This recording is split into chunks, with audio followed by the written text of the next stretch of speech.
Estamos aqui em mais um evento do IDTC. Hoje trouxemos duas especialistas para tratar do assunto, a Thaís Baruch e a Daphne Fix Arnaud.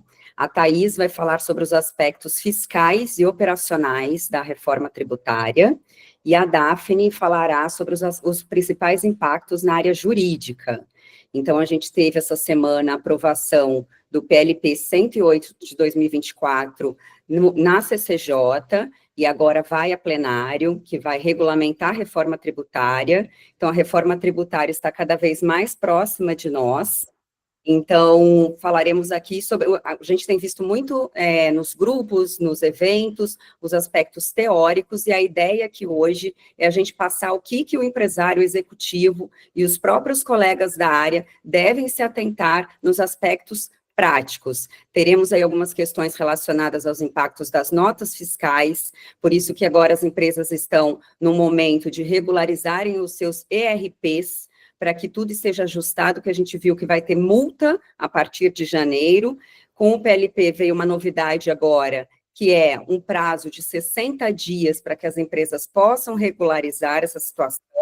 Contudo, a gente sabe que 60 dias não é um prazo razoável para quem não tiver sido cauteloso de tomar essas medidas antecipadamente.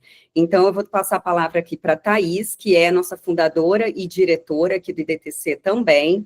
Thaís, eu gostaria, até a gente vai introduzir aqui um novo formato no IDTC hoje, que é o próprio convidado e expositor se apresentar, para que a gente tenha mais preciosismo na área de atuação, nas especialidades.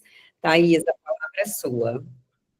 Bom dia a todos, é um prazer estar aqui com vocês. Eu sou a Thaís Baruch, fundadora e diretora do IDTC, e sócia administradora da PKF-BSP, uma empresa de outsourcing, contábil, fiscal, folha de pagamento, suporte ao RH e BPO financeiro, tá?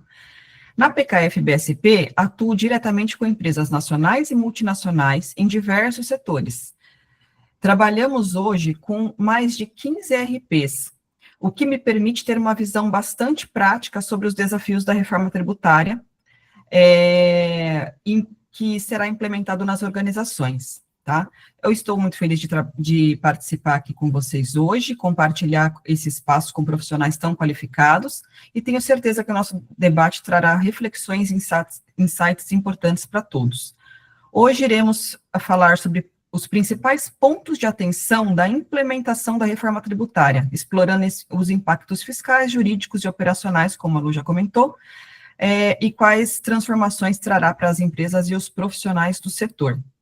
Bom, eu preparei aqui um slide bem simples, né, bem simplificado, para que justamente eu não fique falando aqui sem que vocês possam visualizar a minha tela, né? Pessoal, a gente vai fazer o seguinte formato hoje. A Thaís vai fazer essa apresentação, na seguinte, aspecto fiscal e operacional, na seguinte vem a Daphne falando dos aspectos jurídicos. Quem tiver pergunta, coloquem no chat, por favor, e no final das apresentações a gente vai abrir aqui para elas responderem, para a gente comentar juntos, ou então podem também abrir o microfone e falarem também diretamente, se preferirem. Só para confirmar, vocês estão vendo minha tela já, né? Sim. Tá. Bom, vamos lá. O primeiro item, né, o mais importante aí do plano de ação da reforma tributária é a criação de um comitê interno dentro da sua organização. E por que isso? Porque a reforma tributária, ela vai muito além de tax, né? Então, a gente observa no dia a dia a maioria das empresas no qual essa responsabilidade da reforma tributária, ela está sob o time de contabilidade ou fiscal, né? E não se percebe, as empresas não estão captando aí os impactos em demais áreas, como, por exemplo, a área de compras, a área jurídica, né, a área de tecnologia, com toda certeza, principalmente por conta das questões do ERP, né? Então, a área comercial em si, né? Então, como a sistemática, ela muda consideravelmente, é de extrema importância que todos da organização ali, da área administrativa como um todo, tenha conhecimento dos impactos da reforma tributária, tá? Depois, um segundo item que a gente pede bastante atenção é o acompanhamento constante da legislação complementar. Então, a Lu já trouxe aqui justamente sobre a questão da votação do PLP e o que isso nos diz respeito, né? Então, tem tido mudanças diárias, praticamente, sobre alguns aspectos, né? Então, por exemplo, existe uma dúvida, IBS e CBS vai incidir sobre a base de cálculo do ICMS e do ISS ao longo da transição, né? E tem especialistas que dizem que sim, especialistas dizem que não, mas no fim das contas, o fisco tem sido omisso sobre esse ponto, né? E essa omissão nos traz a ideia de que sim, que vai incidir, né? Então, são temas que nós precisamos ter bastante atenção para que isso tudo seja considerado no nosso planejamento tributário interno, tá? Notas técnicas. As notas técnicas também têm saído, assim, numa velocidade de que eu acho que é algo em torno de 2 aí por semana, cada uma com um fim específico. Por exemplo, essa semana saiu uma exclusiva para o setor de energia, né? E a nota técnica em si, ela tem uma linguagem para o profissional de tecnologia. Mas devido à quantidade de notas técnicas que estão saindo, esse assunto de tecnológico, ele se mistura com os assuntos de conhecimento tributário. Então, nós observamos aqui a necessidade realmente de um time trabalhando em cima da reforma tributária para que interprete o que vai ser alterado, para justamente cobrar da empresa de tecnologia ali as adequações, se isso está no contrato, se não está e tudo mais, tá? Com relação à adequação do RP, né? Além do que muito se fala, que é destacar o IBS e a CBS, cada ERP, né, como eu comentei, a gente trabalha com mais de 15 ERPs, tem atuado de uma maneira diferente.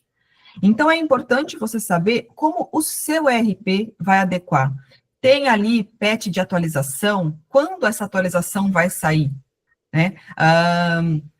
Aqui até eu trago um outro slide, justamente para trazer uma notícia do dia 15 de setembro, super recente, tá? Então, a nota técnica 2025, a versão 1.09, ela traz principalmente a prorrogação da exigência do grupo de IBS e CBS, né, do destaque de IBS e CBS. Antes era previsto para outubro de 25, e agora passa a valer em 3 de novembro de 2025. Por que 3 de novembro, Thaís? Porque é uma segunda-feira. E nada muda até o presente momento sobre a obrigatoriedade definitiva de 5 de janeiro de 2026, que também cai numa segunda-feira, ou seja, todas as empresas precisam estar adequadas, caso contrário, pessoal, a nota será rejeitada. E o que isso impacta para a sua empresa? Uma nota rejeitada não vai faturar, né? Então, você não terá receita ali naquele mês. Então, apesar de a obrigatoriedade para janeiro de 26 seja apenas o destaque, né? E surgem muitas dúvidas, Thaís, eu preciso destacar, mas vai haver o devido recolhimento? A princípio, não, tá?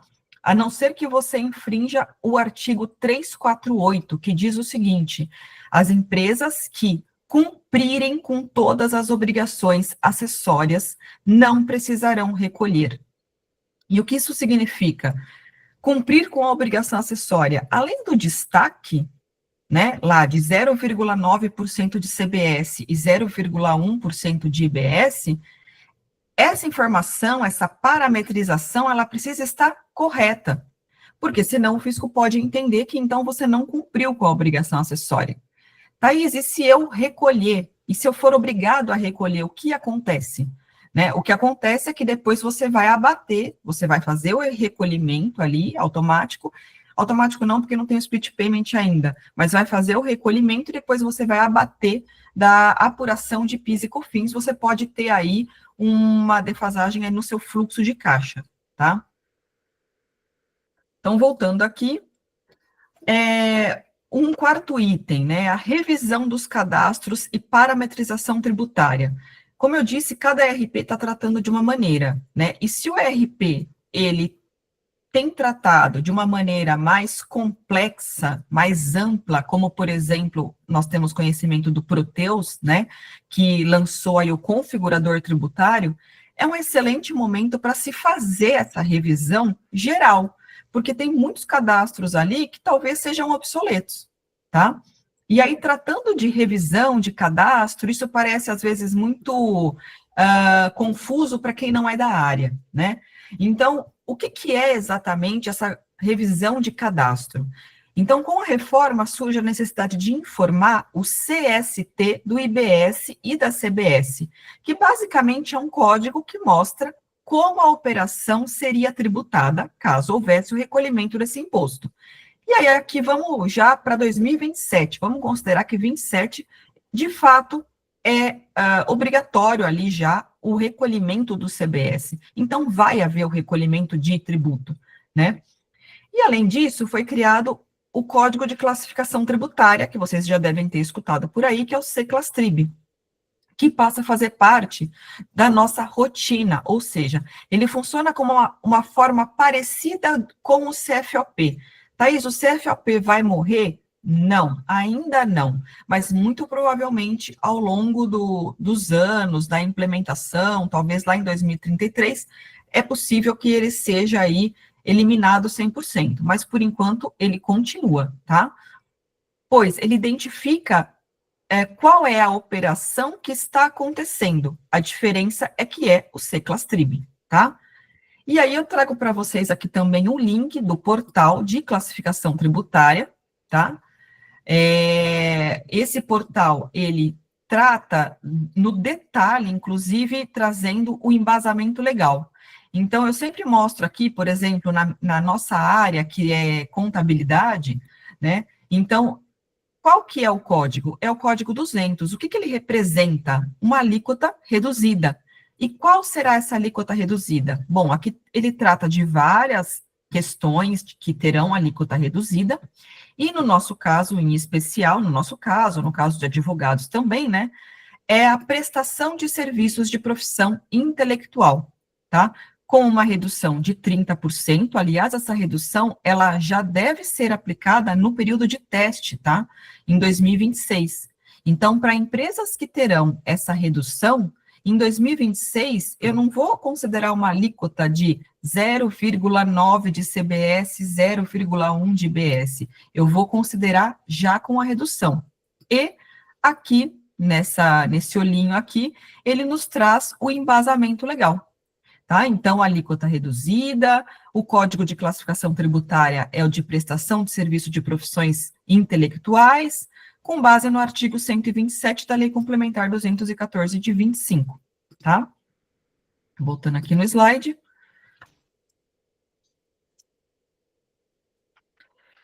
Outro item que eu também chamo a atenção dos clientes, a análise de fluxo de caixa, impacto de fluxo de caixa e a simulação de impactos. Além do impacto de como é hoje e como será com a reforma tributária, e eu já adianto aqui que essa reforma tributária, ela foi pensada e foi efetivada aí depois de muita pressão do setor industrial, que são os que serão desonerados, né? De toda forma, é importante que as empresas avaliem de um modo geral os impactos, para que vocês não sejam surpreendidos lá na frente, tá? E quanto a fluxo de caixa, é importante vocês observarem as viradas. Então, por exemplo, em dezembro de 26, eu ainda estou no modelo atual, ou seja, eu estou recolhendo PIS e COFINS. Esse PIS e COFINS de competência a dezembro de 26 será vencendo em 25 de janeiro de 27. Só que em janeiro, tudo que eu faturar em janeiro de 27, eu já estou na reforma tributária. Com qual tributo incidente? Com o CBS por enquanto, tá? 27 e 28 é somente CBS. IBS começa a gradual só em 29. Mas nesse momento, eu já vou ter que ter, eu tenho que ter fluxo de caixa para pagar o PIS e COFINS vencendo e a CBS, que será retida automaticamente, porque lá em 27 já entra o split payment, tá? Revisão e renegociação de contratos. Eu não vou me aprofundar muito nesse tema, porque a Daphne vai tratar um pouco melhor disso com vocês, né? Mas é de extrema importância que vocês avaliem a questão contratual e lembrar também que cada empresa tem uma particularidade, né? Então, cada empresa precisa avaliar. Por exemplo, empresas de tecnologia, até recentemente eu e a Luciane escrevemos um artigo sobre isso, a questão de fato gerador, isso impacta diretamente o meu negócio. Então, além de uma análise mais profunda sobre o tema, é necessário adequar os contratos, né? Então, cada contrato, cada empresa precisa ter um olhar específico quando se fala em adequação contratual, tá? Planejamento tributário, por quê?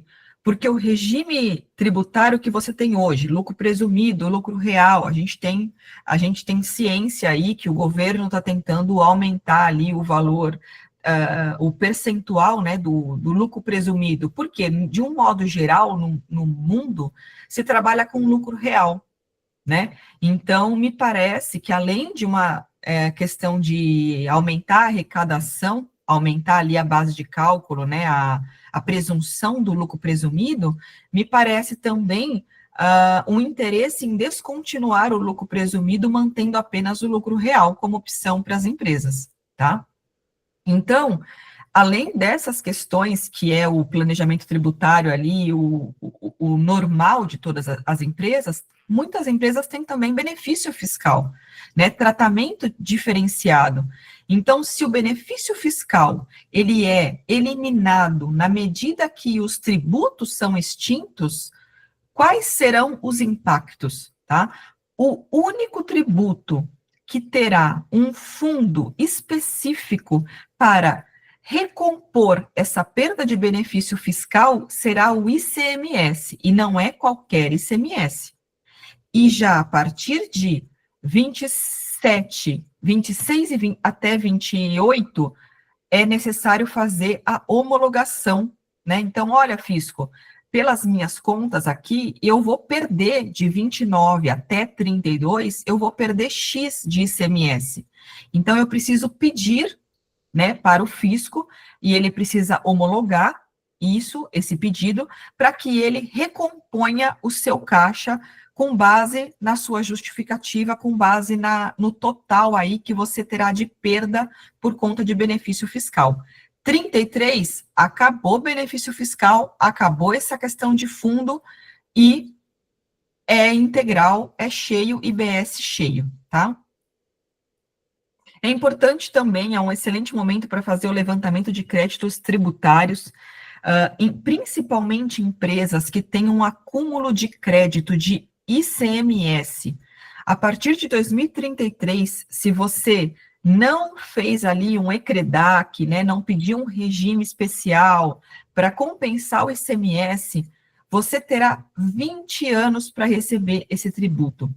Além disso, temos as questões práticas contábeis também, né? Você ter ali no seu balanço um crédito a recuperar, enquanto ele não é efetivado, né? Isso afeta a apuração de imposto de renda e contribuição, né? E muito provavelmente o fisco vai ficar bastante de olho com relação a esses créditos. Então, essa questão de ter créditos acumulando, né, sucessivamente, sem que tenha uma ação da empresa, isso é muito prejudicial. E principalmente empresas que são auditadas, é de extrema importância fazer uma nota explicativa ali das ações da empresa, do porquê aquele acúmulo de crédito, que de certa forma eu estou ali maquiando um balanço sem que aquele crédito ele seja efetivamente realizado, né? Porque eu estou só acumulando e eu não estou tomando ação nenhuma sobre isso, tá? É importante também uma análise de impacto dos fornecedores. Por quê? Porque essa reforma é a reforma do crédito. As empresas, todos nós já sabemos que o IVA Dual vai girar ali em torno de 28%. Tá, temos um problema. O que nós vamos fazer agora? A gente vai tentar reduzir os impactos negativos. E como eu faço isso? Eu preciso analisar minha cadeia de fornecedores, porque a não cumulatividade plena me permite uma abrangência na tomada de crédito. Dito isso, quem hoje na minha cadeia dá direito a crédito e quem não dá?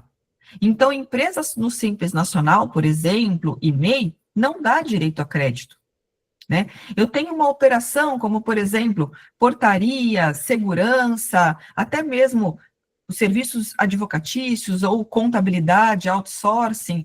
A terceirização, nesse caso, ela traz um benefício para a companhia comparado à internação do processo, porque me permite tomar crédito. Então, você muda a maneira de gerir a empresa, tá? Por isso que essa visão, ela precisa ser um pouco mais ampla, tá? Hoje é assim, mas a reforma tributária, além de uma série de questões, ela também traz algumas oportunidades. Outro ponto importante é a gestão de logística e operação com tributação no destino. O que eu quero dizer com isso? Eu tenho hoje um benefício fiscal na Bahia. Por quê? Porque para levar a minha indústria lá para a Bahia, e, claro, a gente tem que pensar que lá eu estou fomentando o local, né? Porque eu tenho uma série de... Uma indústria automotiva em uma determinada região, ela tem uma série de outras pequenas empresas que ela gira ali o mercado local, o negócio local, né? Mas, a partir do momento que a tributação ela acontece no destino, onde está o meu público-alvo, né? Se hoje eu tenho uma estratégia de importar por Itajaí, né? E o meu público-alvo majoritariamente está em São Paulo, o custo logístico de transporte, ele compensa? Ou vale a pena eu ter a minha unidade em São Paulo, junto com a maioria dos meus clientes ali, que é meu público-alvo, tá? Então, também são pontos importantes para se pensar em termos logísticos. A revisão dos créditos pertinentes à folha de pagamento com base na convenção coletiva. O que eu quero dizer? Que quando eu falo em não cumulatividade plena, eu tenho algumas exceções, quando eu falo também de uso e consumo pessoal, né? Então, eu tenho ali uma listagem ali de exceções, como, por exemplo, ele traz uma lista taxativa, como se eu comprar joias, se eu comprar obra de arte, eu posso tomar crédito? A legislação nos diz que não pode, né? Mas quando eu falo em crédito de folha, vamos pensar no plano de saúde que tem um valor relevante para as empresas. A pergunta que se faz é, Thaís, eu posso tomar crédito da nota fiscal da Unimed, Bradesco, Amil, qualquer uma delas? Eu pergunto novamente, você é obrigado a pagar plano de saúde com base na convenção coletiva ou em um acordo coletivo? Se você disser que sim, e pouco importa o valor, tá? A convenção, ela pode dizer o seguinte, a empresa é obrigada a pagar plano de saúde para os colaboradores. Ela não precisa estipular a empresa, o valor, o percentual que você vai pagar, né? Então, se está na convenção coletiva que você é obrigado a pagar um plano de saúde ou um plano odontológico, então a minha resposta é sim, você pode tomar crédito dessa nota fiscal.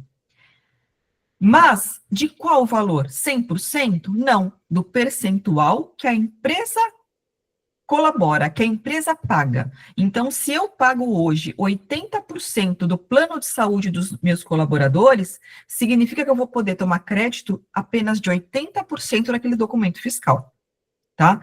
Thaís, não está na convenção coletiva, não está no acordo coletivo. Excelente momento para você conversar com o sindicato ou ainda fazer um acordo coletivo específico, tá? E aí a gente sabe que tem alguns custos para fazer esses acordos coletivos e precisa avaliar se é viável, né? Se o crédito, ele realmente ele é importante. Mas o fato é que, mesmo com redução que as operadoras de plano de saúde terão com a reforma tributária, mesmo com a redução da alíquota, ainda assim se trata de um aumento de custo. Se você não puder se creditar, esse aumento de custo ele é diretamente, você será diretamente impactado, tá? E, por fim, eu trago aqui a capacitação das equipes internas, né? Então, nós sabemos que tem diversos cursos no mercado, muitas vezes com uma linguagem não muito na prática ou linguagens mais complexas que não tratam ali do dia a dia, e hoje aqui a ideia é trazer para vocês alguns insights, justamente para que vocês percebam o quanto é importante, o quanto é amplo o tema reforma tributária, tá? Então, é isso que eu tinha hoje para apresentar para vocês. Não tira ainda o slide, por favor. Você consegue Não? deixar ele Tá na bom. tela rapidinho?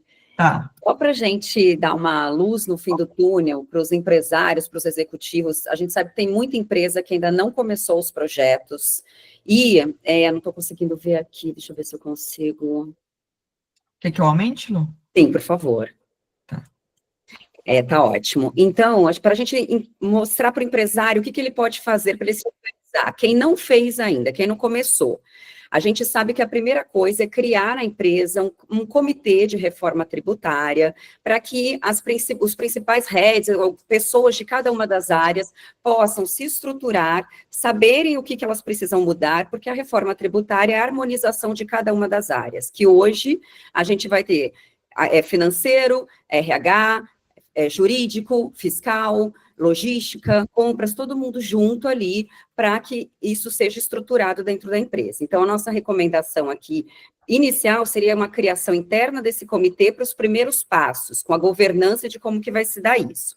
Aí, você coloca aqui, Thaís, a questão da análise da legislação, de como que vai ser isso, esse acompanhamento, e aí é importante que cada uma dessas áreas dentro da empresa, elas entendam isso, seja buscando um treinamento para entenderem os impactos, seja buscando uma assessoria para que ajude neste formato. No caso da PKF, vocês dão esse auxílio para os clientes de vocês, então, eu não sei se todas as contabilidades fazem isso ou não, o ponto é que as empresas precisam ter alguém, seja interno ou não, que assessore elas nessas novidades. Porque, como você colocou, a cada semana a gente tem novidades relacionadas à reforma. Então, não é um ponto que a gente vai... O executivo vai fazer um curso, ou fez um curso há meses atrás, e que o que estava ali está válido. É algo que a gente está estudando, implementando, entendendo, porque a regulamentação ela está vindo para a gente agora, com mais informações, ainda está pendente também de aprovação total. Agora, uma coisa que eu queria ver com você. O que eu estou sentindo hoje no mercado é que o empresário ele está focado na parte do ERP. Então, apesar de ser um projeto complexo, né, que envolve ali várias fases, que começa com o comitê, que aí tem essa questão da governança, vem o ERP, o que eu estou vendo hoje é que as empresas estão travadas, regularizando seus sistemas, por conta da preocupação que em 26 a gente já começa o período teste da reforma, e que, como você bem colocou, se o sistema não estiver adequado, as notas serão rejeitadas. Estava sendo um caos, porque as empresas teriam ali uma situação de ter que pagarem multas sobre isso, apesar que agora no PLP existe uma promessa de que haverá um prazo de 60 dias, e eu até quero saber sua opinião, se você acha que isso é adequado e razoável. Uma empresa que não fez nada, 60 dias para ela regularizar e não tomar uma multa, é um prazo adequado? Exatamente, assim, primeiro, dizer justamente sobre a PKF-BSP, de que nós estamos acompanhando ali em conjunto com todos os nossos clientes, trazendo no detalhe todas as mudanças, né, da reforma tributária, participando muitas vezes com eles de reuniões com as empresas de RP, né, justamente para elaborar ali um cronograma em conjunto e participar com eles dessas questões de parametrizações tributárias, né, uma vez que a gente trabalha dentro do ERP do cliente, tá? E é importante lembrar que o PLP 108, ele traz 36 multas. E qual que é a ideia? Essa reforma tributária, ela veio para reduzir a sonegação fiscal, né? Então, o que a gente percebe? A gente percebe que o empresário, ele não tem mais espaço, né, para cometer erros em tese. E isso é um trabalho feito a quatro mãos, né? Então, com o trabalho consultivo de um advogado, analisando questões mais complexas que a companhia tenha, ou que talvez a legislação não esteja tão clara, até porque a gente sabe que tem regulamentações que ainda precisam ser definidas, né? Então, é importante a questão dos 60 dias, né? Depende do tamanho da empresa e depende do quanto ela ali está empenhada, né? Tem empresas que estão trabalhando já há muito tempo na reforma tributária, as empresas que estão no projeto piloto já estão ali testando na prática, né?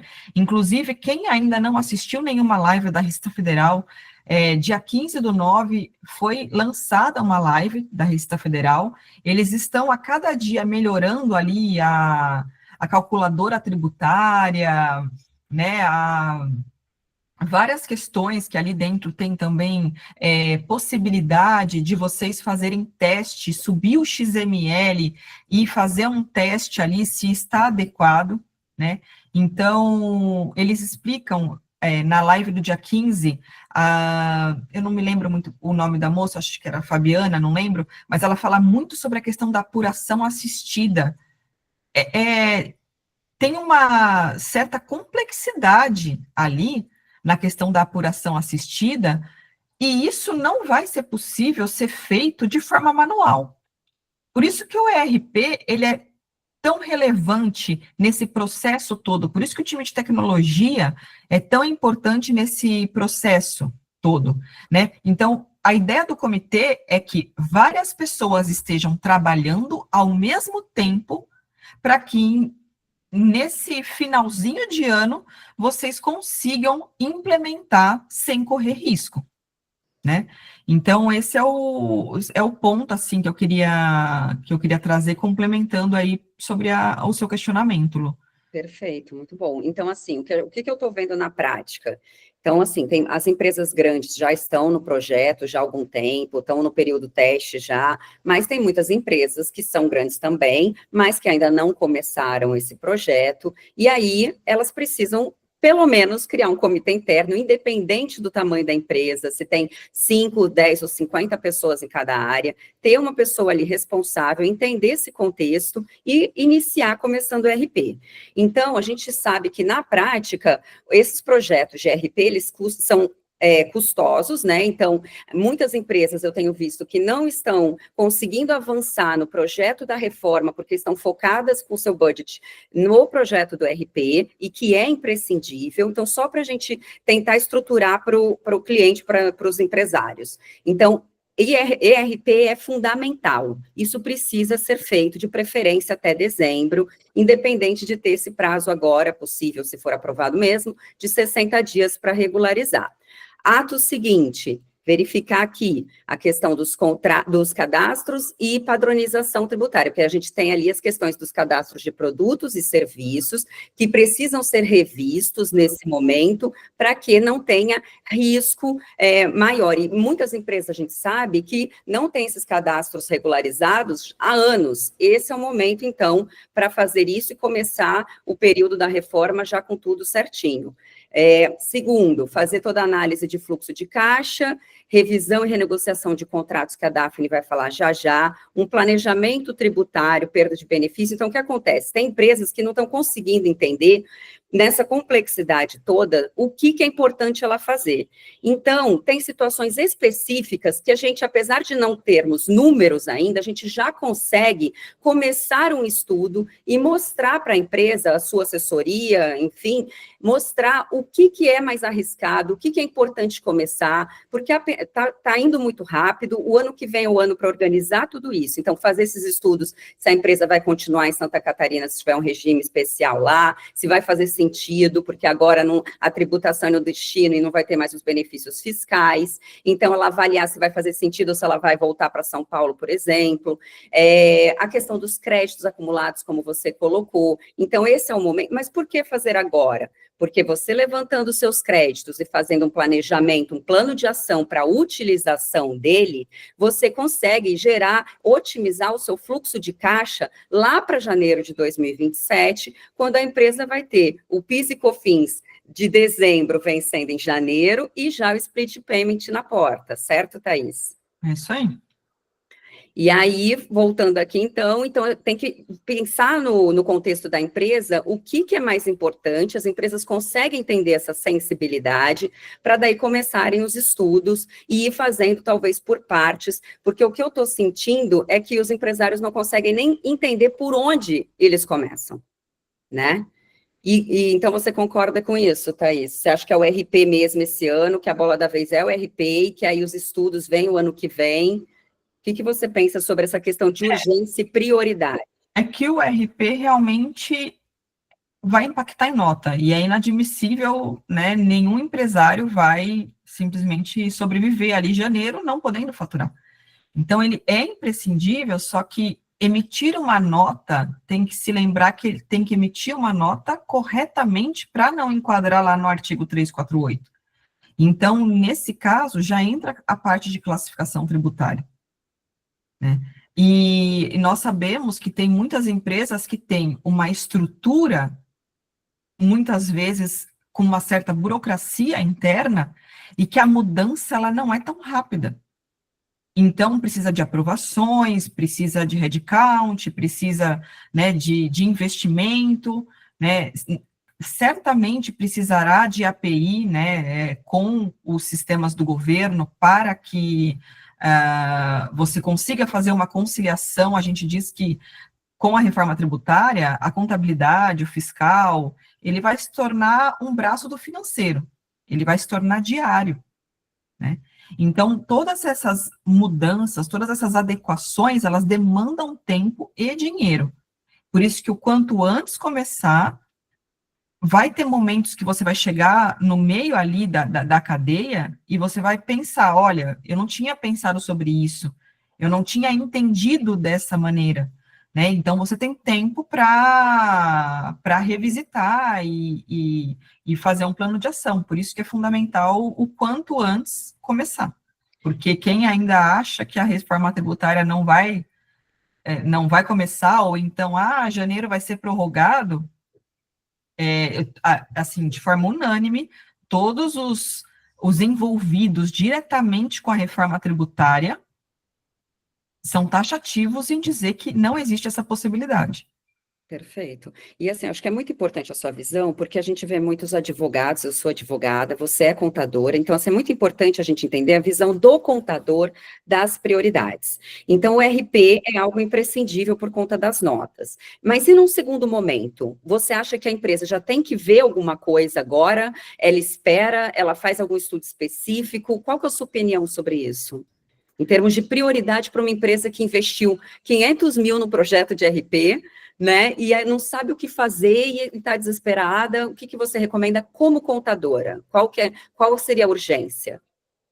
Como ainda, se a empresa cumprir com as obrigações acessórias, ainda não se fala em contabilização, né?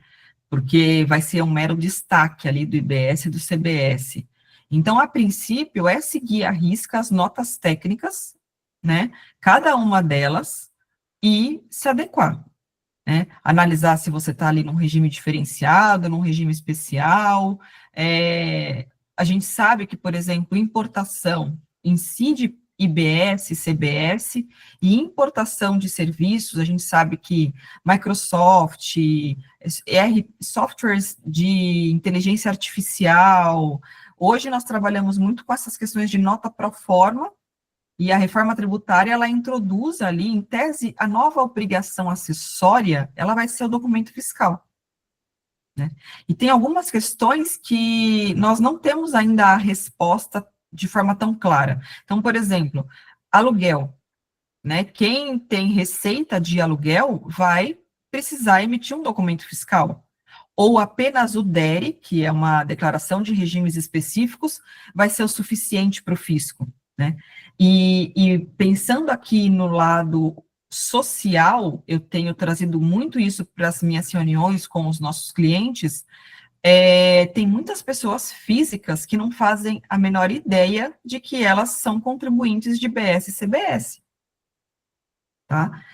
Então, tem ali, claro, tem algumas regrinhas. Então, se eu tenho 3 imóveis, cumulativamente, 3 imóveis e uma receita superior a 240 mil, eu sou contribuinte de BS-CBS, né? Então, eu gosto de participar, que nem aqui hoje, ter esse momento com vocês, justamente para difundir essas informações, para que, como uma questão social, que a gente, conhecendo pessoas, por exemplo, tem um caso do nano empreendedor, que não sei se vocês já ouviram falar, mas quase não se fala sobre isso. Sim. E nós sabemos que tem muitas pessoas que, para aumentar a renda, vende trufa, vende doce, vende bolo, compra e vende carro. E um nano empreendedor, o que que é um nano empreendedor? É uma pessoa física que tem receita, que ofere receita de 50% do MEI. A gente está falando de 40 mil reais por ano. Se o MEI é 81 mil, já foi aprovado aí na Câmara para aumentar para 150 mil, né? Mas ainda faltam algumas aprovações. Mas considerando o dia de hoje, ou seja, um nano empreendedor, ele não é contribuinte de BS e CBS. Mas, se ele deixa de ser um nano empreendedor, ou seja, ele fatura acima de 40 mil, ele passa a ser contribuinte. Ele sabe disso, né? Então, a questão de regularização, é difícil falar o que começar. Não temos uma receita de bolo. Cada empresa precisa olhar para dentro e pensar. Tem empresa que às vezes trabalha com um ciclo financeiro de fatura e tem 60, 90 dias para receber. Essa empresa vai ter um problema sério de ciclo financeiro ali, de fluxo de caixa, por quê? Porque quando ela faturar, ela já aconteceu o fato gerador. Ela vai ter que pagar IBS e CBS, enquanto ela não recebeu nada ainda do cliente. Então, será que eu não preciso rever esses contratos e reduzir esse ciclo financeiro, né? Porque senão as empresas vão ter problema de caixa. Então, cada empresa vai ter uma situação que vai impactar mais ou menos, e dependendo do quanto de aprovações que ela precisa, às vezes até mesmo do exterior, ela vai precisar ver isso o quanto antes. Perfeito, tá. Então, já vou passar a palavra para a Daphne, mas então a recomendação é que a empresa, porque eu tenho ouvido também muitos empresários falando que o momento agora é do RP, e que eu concordo, mas que todo o aspecto jurídico é para depois. A gente vai ouvir a opinião da Daphne, mas então você, como contadora, entende que as empresas elas têm que fazer uma lição de casa, independente de contratação agora, nesse momento, mas então elas têm que observar a operação delas, entenderem o que é importante na operação, para, se for o caso, já começar uma tratativa, um estudo. E hoje tem profissional no mercado ainda disponível. Quanto mais para frente deixar, menos profissionais terão para... E mais caro, né? O profissional não qualificado vai estar caro. E aí vira urgente. Então, o brasileiro, ele tem aquele costume de deixar tudo para a última hora, já é cultural, né? Deixar tudo para a última hora, e essa última hora pode significar um valor muito alto aí no bolso.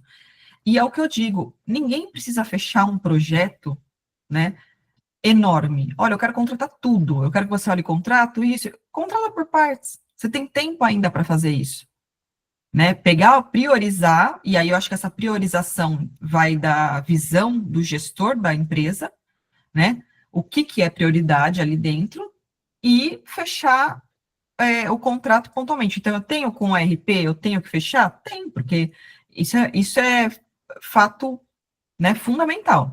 Agora, e as demais questões? Eu preciso de um legal opinion, eu preciso de uma análise mais profunda, eu preciso já me preparar, né? A questão do fato gerador, que a gente sempre conversa, que tem algumas questões ali. Então, pode ser feito particionado, não precisa fechar o projeto todo. Perfeito. Luiz, eu vou passar para a Daphne, aí no final você fala, tem o Paulo também, o Carlos, mas excelente, Thaís. Já já você volta, assim que a Daphne terminar, e a gente conversa de novo todo mundo. Daphne, conta para gente os impactos jurídicos. O que você entende? Primeiro que a Daphne vai se apresentar aqui, contar um pouquinho da história dela, mas o que você entende como prioridade? O que você acha que o empresário, as empresas devem fazer nesse momento? Tem algo que é urgente agora, o que não, pode esperar 2026? Conta para gente. Tá, bom dia, pessoal, né? Meu nome é Daphne Fix Arnaud, eu sou advogada tributarista, especialista pelo IBET, sou de Santa Catarina, de Joinville, e hoje eu estou atuando no jurídico corporativo, né, para um grupo de empresas com uma torre de negócios bastante variada, tá? Mas em regra, distribuição, trading, que é a Census Group. Eu já atuei muito também em escritório, já fiz a coordenação da área tributária de um escritório, então eu tenho um pouquinho dos dois mundos aí, e confesso para vocês que eu vou comentar um pouquinho aqui sobre o jurídico corporativo, e são mundos muito diferentes, né? São realidades totalmente diferentes. Então, assim, o primeiro ponto que eu queria explanar para vocês é qual é a função do jurídico corporativo do jurídico interno, tá? Nós aqui usamos escritórios terceiros para matérias, às vezes, um pouco mais sensíveis, um pouco mais estratégicas, mas nós somos os responsáveis por traduzir o nosso negócio, né? Então, assim, nós trabalhamos muito como stakeholders, né? A gente faz essa... É difícil para o escritório entender a realidade de cada cliente, certo? São uma variedade gigantesca, isso é quase humanamente impossível. Então, a responsabilidade do jurídico, claro que tratando de algumas questões internas mais sensíveis, alinhar a estratégia de negócio, garantir a segurança do dia a dia, né, um crescimento saudável da empresa, mas também fazer essa conversa e essa tradução para os terceiros que nos atendem, né? Então, é uma tarefa bastante delicada, e a gente não faz sozinho, tá? A gente utiliza bastante o pessoal do fiscal, do operacional, para que eles consigam também passar essa realidade deles para nós, tá? Agora, falando sobre reforma tributária, eu confesso que me dá um arrepio quando a gente fala que contrato não é importante para 2025, porque eu vou explicar. Pegando o gancho ali do que a Thaís comentou, até vou começar por aí, quando a nota não for faturada.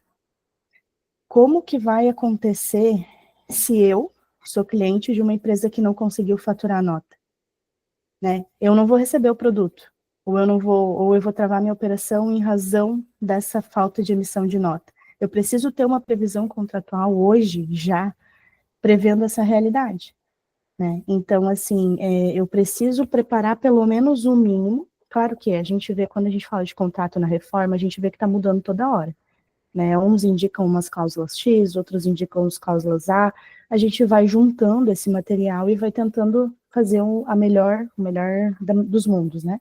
Mas isso ele é bem volátil. Então, assim, coisas essenciais que a gente precisa ter hoje.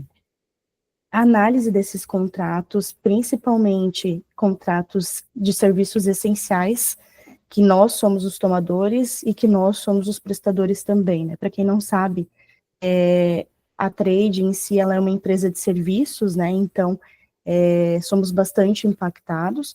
Então, assim, a busca por essa conformidade contratual, ela é bem, bem alta, tá? Então, assim, contratos que prevejam preço líquido, né, são bastante delicados, até para quem nos vende serviços, né, o pessoal de compras, no começo da reforma, estava aceitando esse tipo de contrato, e a gente falava, não, mas calma, espera, vamos ver quanto que fica no final.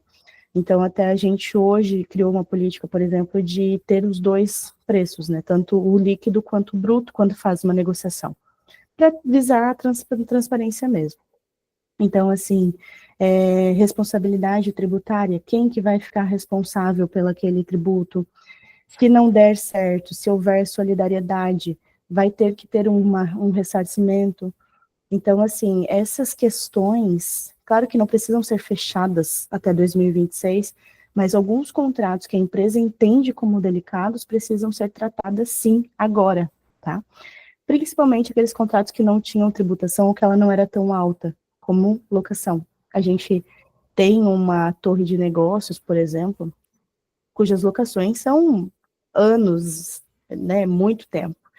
Então, assim, essa questão de eu ter agora uma tributação maior sobre esse tipo de operação, cessão de direitos também, ela é delicada. Eu preciso tratar isso já em 2025 para eu conseguir negociar, fazer as negociações antes da vigência da reforma em 2026. Alguns pontos também, quando a gente vai falar de contratos, tá? Eu anotei até aqui algumas cláusulas para a gente citar. Por exemplo, emissão de docs fiscais errados, né?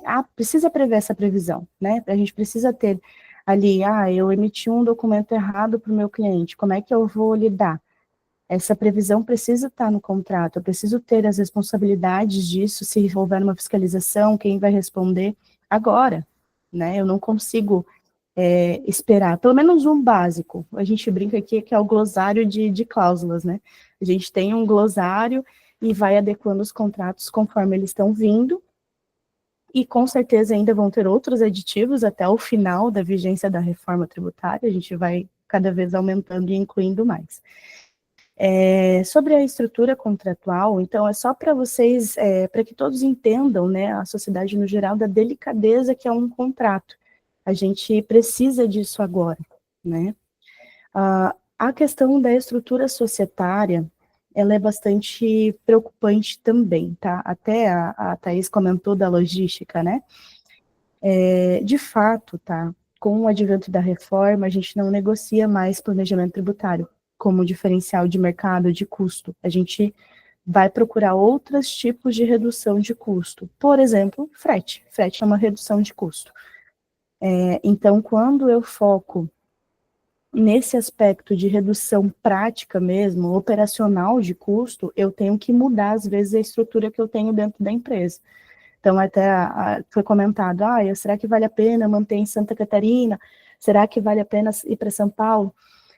Não só o frete, mas o tempo também, a estrutura do Estado. Então, assim, tanto é que Santa Catarina, em várias conversas, eles estão se garantindo em razão da estrutura. Mas não é a realidade, né? Todo o Estado tem que fazer as suas adequações de estrutura logística, principalmente. O porto precisa suportar, por exemplo, a demanda de importações. O cliente, quando contrata, ele não quer ficar com a carga parada. Então, isso é um prejuízo para ele. Então, essas coisas são bastante delicadas e, de fato, personalíssimas para cada tipo de operação. Nós não temos um roteiro, tanto é que nós temos várias torres de negócio aqui, por exemplo, e cada negócio é tratado de uma forma, com uma especialidade diferente, né? Não existe um roteiro que tu aplica para todo mundo, não é impossível fazer, né? Então, assim, os contratos mudam, as cláusulas mudam, essa definição de estruturação societária também se altera. Outro ponto sobre a estruturação societária é a questão do CSC, né, o cost sharing. Empresas que têm essa estruturação vão ter que repassar, né, como vai fazer. Ou vai colocar as despesas nos nomes das efetivas pessoas que utilizam, por exemplo, né, controladas e controladoras, ou a gente vai ter um problema que, embora a tributação seja neutra, vai ter um problema de fluxo de caixa e talvez um possível acúmulo de créditos.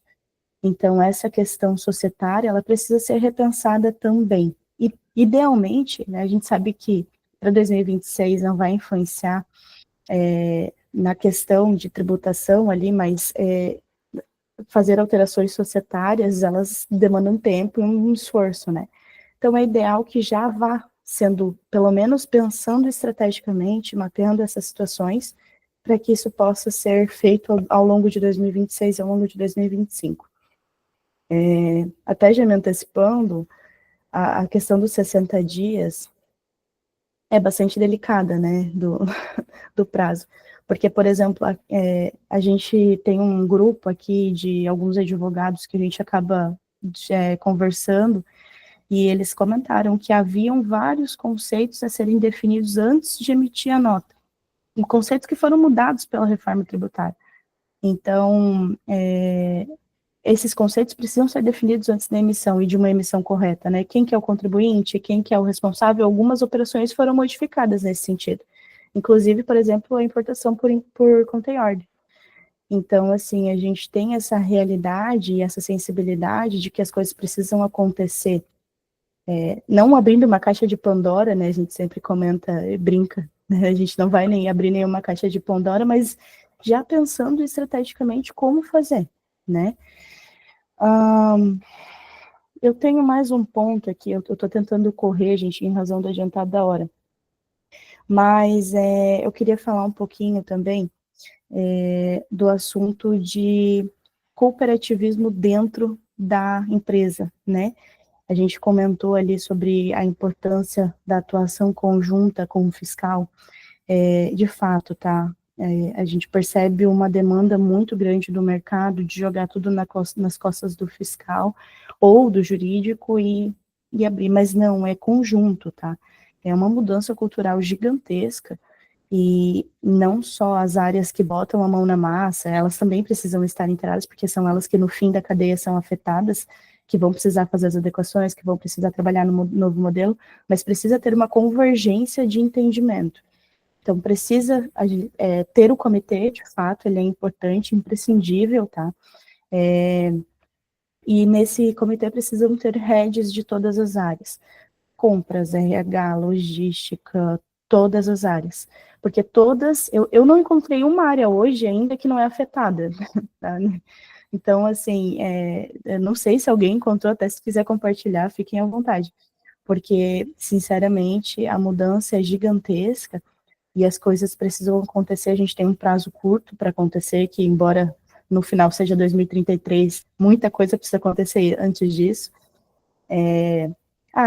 Uma coisa que eu gostaria de comentar, que daí a Thaís comentou sobre benefício fiscal, seria a opção de talvez modificar os benefícios fiscais e torná-los financeiros, tá? Que isso não depende da questão da reforma, né? É só lei orçamentária do Estado. Então, tá aí um ponto de chamar a atenção aí para o pessoal, de focar nessa questão. Bom.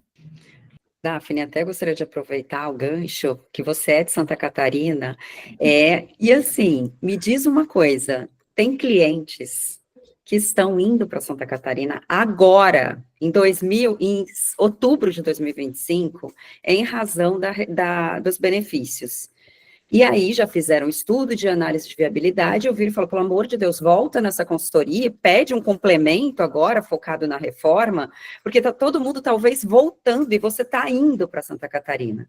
Você que é daí, muito importante o que você trouxe, que Santa Catarina já está no movimento, já tem projetos de lei, já está focada agora não nos benefícios, no aspecto logístico, como você falou. O que você pensa sobre isso? Então, se a gente for comparar, Santa Catarina está há pouco tempo de São Paulo, por exemplo, que é o maior núcleo de destinação de produtos, né? A gente está de carro, dá 6 horas. Então, o fluxo não é caro.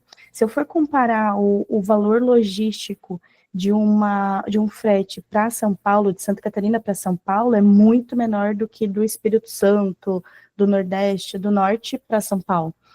Então, justamente por causa dessa questão, a gente tem boas estradas aqui, nós temos 5 portos em Santa Catarina. Você está vendendo Santa Catarina, tá? Claro, né? A gente é um estado maravilhoso, que eu amo e conheço. Mas assim, é um fato, tá? Nas nossas reuniões de negócio, quando a gente junta tem uns grupos de empresário, os novos comentam isso. Então, são facilidades que às vezes a gente não identifica por, né, não estar no operacional, né, que é difícil de identificar essa questão. Só vai saber se tu pegar ali um orçamento de logística e analisar. Mas é importante fazer isso agora, certo? Sim, seguro também. O Porto de Santa Catarina é bom? Melhor que o Santos, por exemplo? Não dá para comparar, porque são demandas bem diferentes, né? O Porto de Santos, ele é muito acionado, né? A gente usa bastante o Porto de Santos, a gente não importa só por Santa Catarina, por exemplo, a gente importa por vários lugares. Mas, assim, a questão de Santa Catarina é mais por ter muita quantidade, né, de portos, e pela questão logística mesmo, né? Perfeito. Então, essa questão dos contratos que a gente tem visto é uma questão que a gente sabe que demora na prática, são meses ali para o jurídico, para aprovação dessas cláusulas, às vezes até um ano para sair um contrato numa grande empresa. Então, assim, pelo seu olhar, já é necessário olhar agora, independente de começar lá na frente, já começar esse movimento, certo? Isso, nem que seja estrategicamente um mapeamento, né? E essas previsões para 2026 mesmo, justamente pela possibilidade que eu não consiga entregar algum bem que eu preciso para operar. Você pensa numa indústria que pega de um médio empresário que está no lucro presumido, que não tem pessoal, não tem estrutura. Como é que ele vai conseguir emitir a nota? Como é que eu vou ficar? Né? Então, essas questões, elas precisam estar no contrato desde já. Perfeito, tem a questão do Simples Nacional também, fornecedores do Simples, né, que até o ponto da Thaís, que eu concordo com ela, função social, porque tem muitas empresas no Simples que se elas não fizerem ali, ou estiverem no regime híbrido da CBS e BS, vai ter um problema de geração de crédito que o comprador, ele pode preferir comprar com valor mais alto, né, do que de um fornecedor do Simples e que não vai gerar crédito. Então, até essa questão de conscientizar. E, então, beleza, entendi. Então, as empresas já têm que começar a olhar para os contratos, sim, agora, nesse momento, avaliando ali a sua operação e avaliar essa questão logística já. Ok. Isso. E a questão da governança e do compliance? Então, sobre esse ponto, Lu, a gente identifica que a reforma tributária é uma boa possibilidade, uma boa oportunidade para a gente rever essa questão, tá? Porque, assim, hoje o compliance, ele é feito, mas não tão minucioso como agora com a reforma vai ser necessário, né? Inclusive, uma das cláusulas nos contratos que acaba sendo talvez necessária é a questão de conformidade fiscal dos nossos clientes e fornecedores. Nós faremos um compliance tributário muito maior agora com a reforma. E isso precisa de uma adaptação da política da empresa, porque o compliance ele não é só uma política, ele é uma cultura. Então, a mudança de mindset precisa já acontecer. O pessoal do comercial, por exemplo, e do time de compras precisa estar alinhado com uma nova política de compliance mais minuciosa. E essas revisões de políticas internas, o ideal é fazer agora, né? A gente precisa preparar isso para começar já em 2026, já caminhando nesse mindset. É o período de teste, mas já vai estar muita coisa acontecendo. Então, essas questões precisam ser vistas até questão de contratação, de benefícios, como a Thaís falou ali, de benefícios de RH, essas coisas, embora sejam para 2027, efetivamente, já precisam ser negociadas ou mapeadas agora. A gente está numa situação que, eu falo muito pelo que eu estou vendo na prática, de empresas, a questão da prioridade delas, que eu falei que hoje está no RP, e que elas investiram ali, ou não se prepararam, algumas têm um valor, mas não se prepararam, investiram e agora não tem mais como investir nesse momento nos outros projetos. Então, assim, o que a gente vê de treinamento, até falando, é um treinamento muito genérico por aí. Então, uma empresa que tem, por exemplo, que é do setor de tecnologia, e vai ter uma questão específica com relação ao fato gerador e o momento em que esse valor vai ser pago, é algo que não tem treinamento específico para isso. Então, ela teria que contratar um estudo. E a gente sabe que essa questão dos contratos, a governança, o compliance, o treinamento, nada é rápido. O que é rápido não é bem feito, né? E principalmente tratando de algo complexo e que a gente ainda tem as regulamentações pendentes. Então, é importante que comece devagar, que comece com um projeto menor, mas comece, que vá entendendo ali a situação e aprimorando com o tempo. como a Thaís colocou também, a gente vai ter, infelizmente, uma escassez de profissionais qualificados na área, porque a gente sabe que tem muita gente falando, mas não sabe com profundidade, ou não sabe como é na prática, está ali só no aspecto da legislação, e é isso que a gente tenta aqui desmistificar no IDTC. Então, a questão é essa, começa com pouco, porque lá na frente o trabalho vai ser maior, o risco vai ser maior, o tempo para adequar vai ficar complicado, e aí isso vai gerar o quê? Um custo maior do projeto. Então, o que a empresa não tinha hoje para pagar, lá na frente vai sair muito mais caro, né? E assim, complementando, né, cada um precisa saber do seu negócio. Às vezes pode ser que o contrato ali não impacte tanto para a operação X, mas impacte para a operação Y. E só o cliente vai conseguir, né, só a empresa vai conseguir descrever essa necessidade e urgência, sabe? Eu acho que tem um ponto muito importante que eu lembrei agora, que é a questão dos contratos de longo prazo também, que eu queria entender o que você pensa sobre isso, em termos de tempo para executar, e empresas, por exemplo, que participam de licitação com a prefeitura, entendeu? Já ouvi na prática, não, mas é o contrato, lá eu já tenho a situação organizada, eu tenho medo de perder, entendeu? Como que ficaria isso?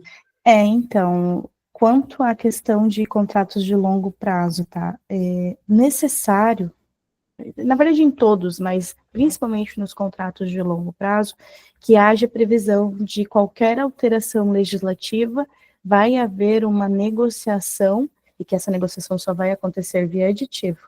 Né? Então, assim, a gente precisa entender agora, nessa época de mudança, se a minha alíquota chegar em X, se eu vou ter algum efeito, se a minha alíquota...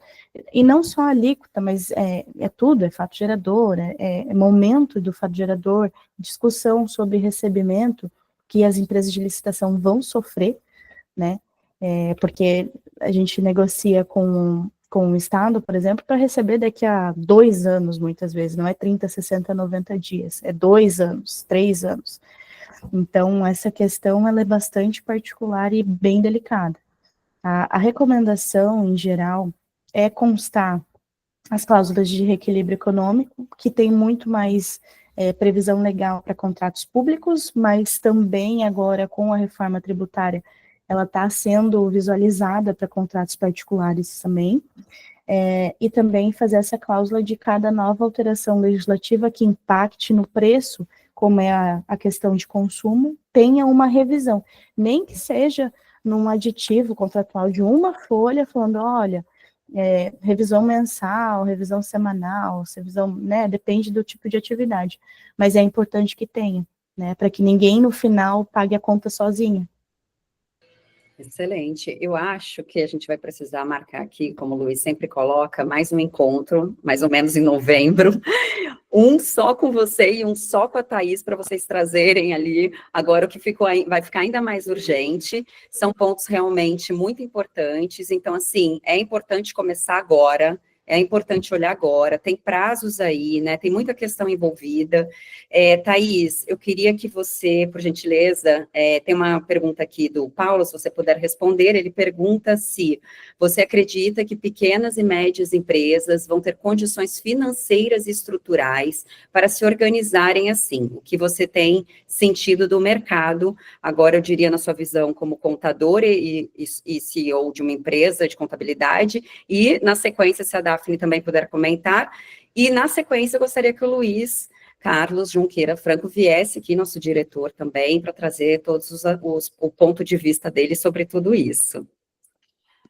O que vai depender de qual ERP, primeiro, que essas empresas têm, porque cada uma delas tem atuado de uma maneira, algumas a gente tem visto que elas estão tratando ali como atualização e simplesmente a inclusão mesmo dos campos de IBS, CBS, né, porque por ser uma questão de uma mudança tributária, então as empresas precisam se adequar, né, mas algumas estão tratando isso como um super projeto e outras estão tratando ali como uma simples atualização, né, então, e a gente sabe que as empresas que hoje possuem ERP, elas precisam ali minimamente de um time de tecnologia que faça as atualizações do sistema. Então, digamos que em termos de sistema, né, se porventura ela não tiver condições financeiras de pagar um time para fazer revisão tributária, ela vai simplesmente contar com a equipe dela hoje, interna ou a terceirizada, como um projeto especial, para adequar realmente o mínimo necessário, né? Ela pode estar incorrendo em questões que às vezes ela nem imagina, se ela não tiver uma boa assessoria, se ela não tiver um bom suporte, ela às vezes nem parou para pensar que os impactos que isso terá, né, para ela.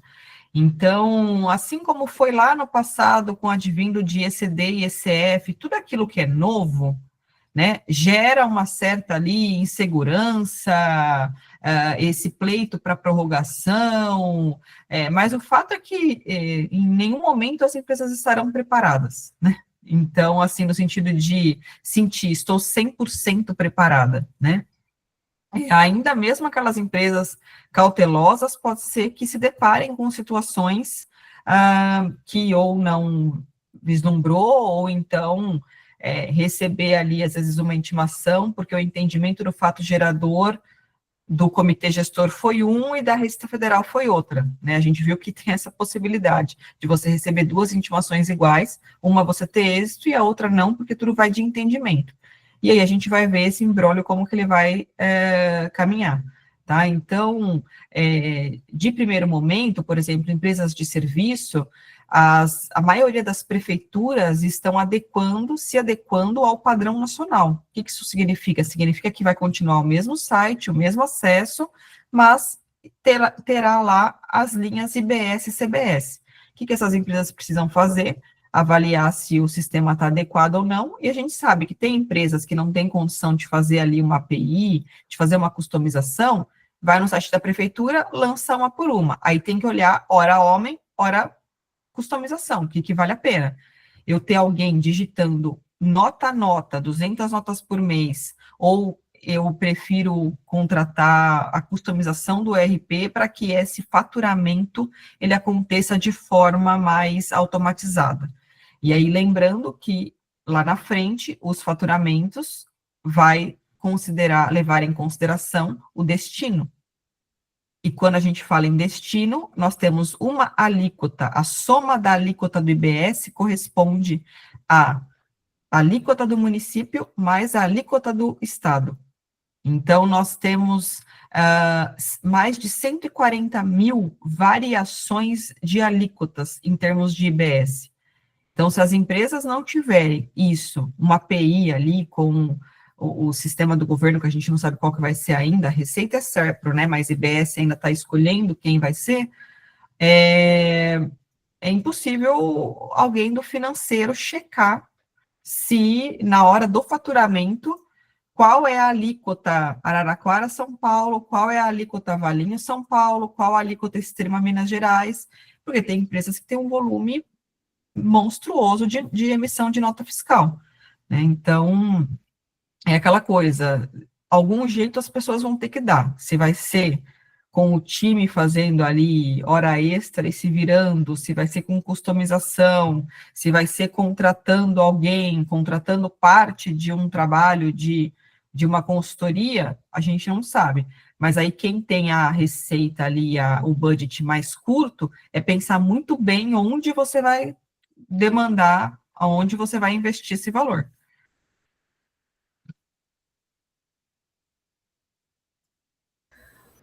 Posso? Pode. Então, eu espero, e aí eu estou sendo bastante positiva, né, que a gente vá conseguir que todos caminhem juntos, mas a gente sabe que não é a realidade, né? A reforma, ela equalizou muito uma possibilidade de que pessoas que não conseguem não conseguem pagar a média, né, não conseguem cumprir com a média. Então, por exemplo, o Simples Nacional vai ser muito afetado, tá? E Simples Nacional não tem só empresa pequena, não, tem empresa média também. Então, a perda de competitividade é gigantesca, né? Quando a gente começa a avaliar os fornecedores um a um, a gente identifica muito nitidamente isso. Então, assim, eu espero que dê tudo certo, mas eu acho que o mercado ele vai ter um impacto bastante sensível nesse aspecto dos pequenos e médios, tá? Talvez uma fusão, né, não sei como o mercado vai se comportar ainda, mas eu acredito que vai ser bastante impactante. Até antes de passar a palavra para o Luiz, eu gostaria de falar que com relação a essas empresas do Simples, por exemplo, o que a gente tem visto na prática são empresas maiores que têm fornecedores do Simples com essa função social de explicar para os seus fornecedores os impactos, o que eles podem fazer, né, ou então já dando até qual que é a fórmula para que eles continuem competitivos, porque é interessante até para eles como compradores continuarem com esses fornecedores, né? Então, é toda uma cadeia, o impacto ali. Então, eu diria que em termos financeiros, é importante que os empresários, que as empresas que tenham condições de fazer isso pelos seus fornecedores do Simples, façam esse trabalho social para que a gente consiga continuar movimentando a economia e não ter um desastre econômico aí para essas empresas que, se não for assim, acabarão fechando as portas, né? Acredito eu. Luiz, cadê você, Luiz?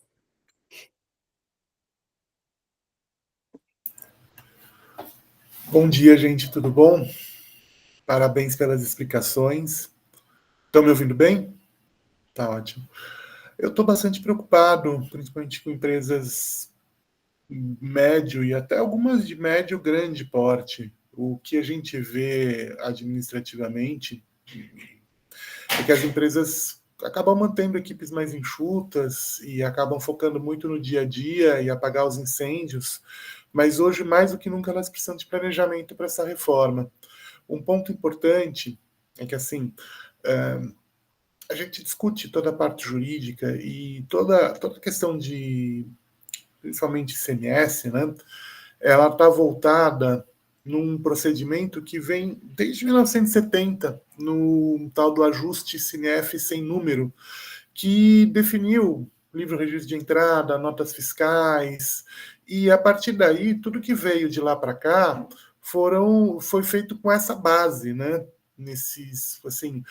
Os livros físicos passaram a ser informatizados, mas você sempre tem uma base arraigada aí de 55 anos. Nesse ínterim, a gente teve até a Constituição Federal, que veio, que mudou muita coisa, óbvio, mas esse procedimento, esse dia a dia, a nota fiscal de saída, a nota fiscal de entrada, devolução, isso tudo foi o mesmo. E isso tudo vai acabar. Então é uma mudança, a mudança mais profunda que nós tivemos. Nós temos uma mudança procedimental mais profunda que nós tivemos em 88 até. Então, é essencial que as empresas estejam organizadas e é essencial que as empresas percebam que realmente é para o ano que vem. E esses comitês são essenciais. Eu não vejo esses comitês implementados na prática, mas esses comitês são essenciais, porque realmente pode acontecer lembra quando a gente falava em bug do milênio? A gente pode ter uma coisa talvez parecida para quem não se preparou tanto, né? E é muito importante que tenha integração contábil, sistêmica, jurídica, porque, por exemplo, o que a Thaís falou, e ela está perfeitamente certa, se as pessoas agirem no modo apagar incêndio, então, primeira coisa realmente é o RB, para começar a emitir nota. Só que aí você faz a coisa no apagar do incêndio só com sistemas, só com contábil, e aí quando entrar jurídico, você vai ter que alterar muita coisa. Então você vai ter que ter retrabalho, né? Então, assim, você fez para se salvar, para conseguir fugir da multa, para conseguir emitir a nota. Mas a gente vai ter que rever tudo, porque juridicamente está tudo meio torto. Então, é importante cuidar de tudo, né? Ter principalmente a multidisciplinariedade, né? E nisso, assim, todas as empresas, não só as grandes, empresas de faturamento pequeno, tem que verificar, tem que ver, eu sei que é um gasto, tem que ver como vai caber no bolso e tem que ter esse comitê. E esse comitê vai ter que ter gente de sistemas, gente da contabilidade, gente do jurídico. Eu acho que não dá para fugir disso, né? Então é esse o comentário geral. Acho que só reforça tudo que vocês falaram, né? Luiz, eu queria tirar uma dúvida com você. A gente tem visto muitas consultorias, eu diria sim ou não, fazendo diagnósticos sobre a reforma tributária, dos impactos. O que você pensa sobre esse trabalho? Generalizado, que eu diria, por empresas de vários segmentos oferecendo a reforma tributária e um profissional mais qualificado. Qual que é o seu pensamento sobre esse tipo de demanda? O problema hoje, eu acho que tem uma coisa, acho que filosófica aí por trás, né? É o seguinte: hoje as pessoas vendem muitas soluções, né? Então, os soluções, é o pacote, porque realmente o serviço, né? Então, eles embalam, né, uma solução que, na verdade, a solução é um produto pronto, né, um pacote. E o serviço fica pouco atraente, né? O serviço mais customizado. Porque o serviço mais customizado, talvez muitas vezes dê mais trabalho, porque se entra uma pessoa que vai fazer um comitê, o comitê vai fazer um monte de perguntas, o comitê vai passar algumas, se for pessoas externas, o comitê ele vai chegar para as empresas e vai passar um monte de tarefas, caderno de tarefas e tudo mais. E aí chega a pessoa com um software, que diz, nós temos um software maravilhoso aqui, que você não precisa fazer nada. Você precisa só implantar o software e a gente faz tudo para você. Então, isso causa um certo encantamento, né? Essas soluções em vez do serviço, né? Isso causa um certo encantamento, dá uma certa... é atraente, tudo, mas, assim, em alguns casos, depois isso pode sair caro no final, né? Porque é difícil você ter uma solução... uma solução padrão para todas as empresas, né? Você tem que ver todos os contratos. Hoje é o momento que a empresa precisa pegar um sistema que, por exemplo, para o ICMS existe há 55 anos e refazer, né?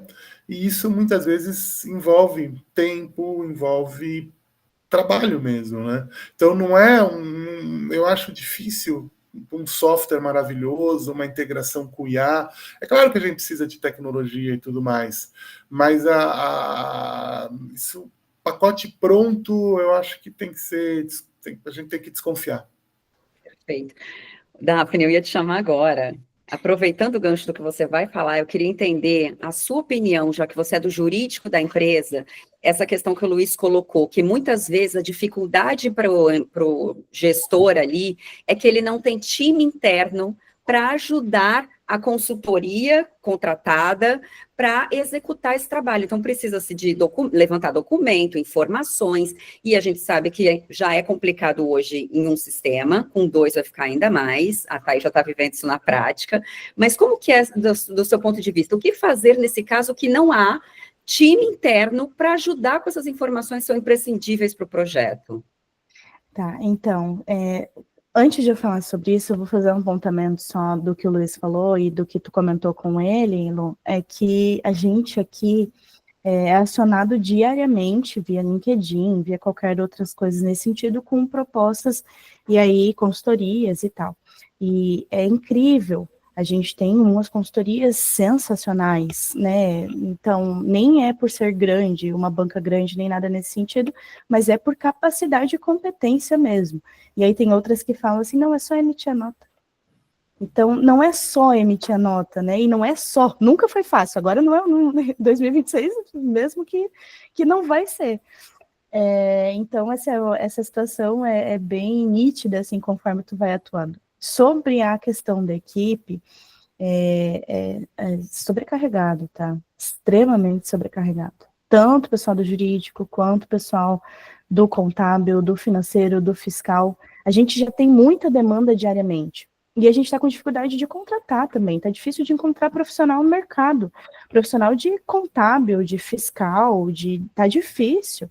Então, assim, a questão até da terceirização ali que a Thaís comentou, né, isso está sendo estudado, tá, e não por aqui, não aqui na empresa, mas em vários outros mercados, justamente por causa dessa falta de não tem gente, não tem. né? Então, mas a gente Mas tenta o que buscar fazer? O que fazer? Como que vai enviar esses documentos? Como que é a consultoria? O que você recomenda, assim, nesse caso? Você, como gestora, o que você conseguiria para startar o projeto de algum modo, mas sabendo dessa deficiência interna? O que a gente busca pensar sempre é otimizar o time interno, né? Então, vamos lá, eu tenho, por exemplo, no jurídico, júnior. Aí eu vou tentar focar nele para que ele consiga me atender melhor, para talvez contratar sabe, tentar capacitar o que tem aqui e garantir, né, a manutenção do talento também é importante, e tentar fazer dessa forma, porque não existe outra. Se eu não tenho pessoas capazes, competentes, eu vou ter que fazer o interno aqui. Né? Claro que, assim, isso que, por exemplo, no jurídico, nós contamos com várias assessorias de terceiros que nos auxiliam, a gente tem um monte de demandas nesse sentido, justamente para aquele trabalho mais específico, mais moroso, né? Porque não consegue entregar, não dá, né? Então, é bem delicada a situação, tá? Mas acho que Acho que é isso, tá?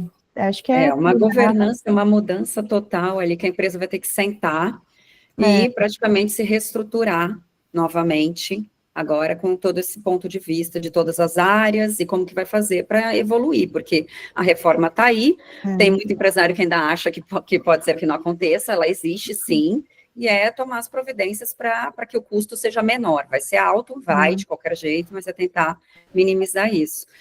Foi ótimo, incrível. Daphne, eu espero que você volte em novembro, a Thaís também, para a gente pode ver, acho que 2 datas separadas, porque são muitas coisas para não ficar tão extenso.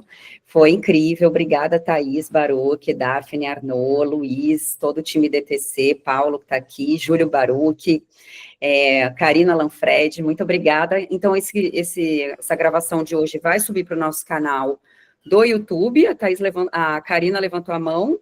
Karina? Nada, era só para agradecer, foi muito boa. Obrigada, que bom que você gostou. Então tá bom, gente, uma ótima sexta-feira e toda sexta-feira às 10 temos eventos aqui no IDTC sobre a reforma. Tchau, tchau. Tchau, pessoal. Tchau.